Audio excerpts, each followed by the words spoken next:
और अब बात यूपी में डीजीपी की नियुक्ति को लेकर मचे सियासी बवाल की। योगी कैबिनेट के लिए गए फैसले के मुताबिक अब राज्य सरकार खुद ही डीजीपी की नियुक्ति कर सकेगी, यानी सरकार को अब यूपीएससी पर निर्भर नहीं रहना पड़ेगा। इससे पहले यूपीएससी के पैनल से सुझाए गए 3 नामों में से किसी एक नाम पर राज्य सरकार को चुनाव करना पड़ता था, लेकिन अब योगी सरकार डीजीपी के सीधे नियुक्ति कर सकेगी। और इसी को लेकर विपक्ष ने सवाल उठा दिए कि कहीं ये दिल्ली की लगाम अपने हाथ में लेने की कोशिश तो नहीं।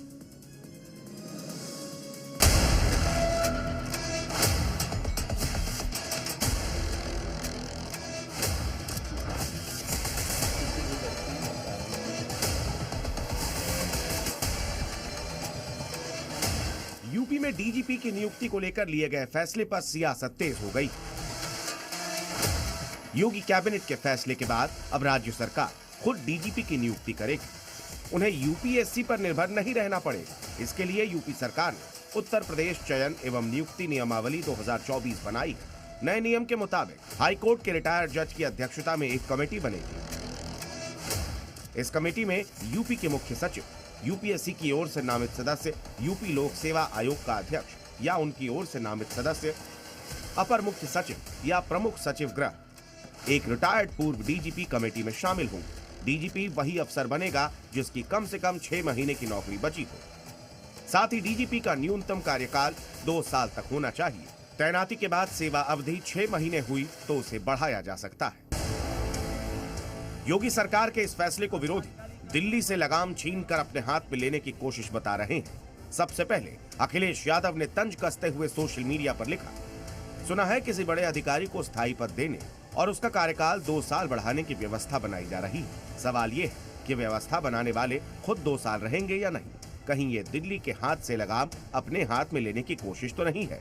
दिल्ली बनाम लखनऊ 2.0। अपने खासम खास और अपने पक्के को बैठाने के लिए, इसलिए कि जिससे कि बेईमानी की जा सके, जिससे अन्याय किया जा सके, जिससे कानून की धज्जियां उड़ाई जा सकें, इसलिए सरकार अपना ऐसा फैसला कराना चाहती है, नियम बनाना चाहती है कि उन्हीं के कोई न कोई बैठ जाए। दरअसल यूपी सरकार के इस फैसले के बाद माना जा रहा है कि अब प्रशांत कुमार को स्थायी डीजीपी बनाया जा सकता है और इसी को लेकर योगी सरकार पर यह तंज कसा गया, जिसमें कांग्रेस भी पीछे नहीं रही।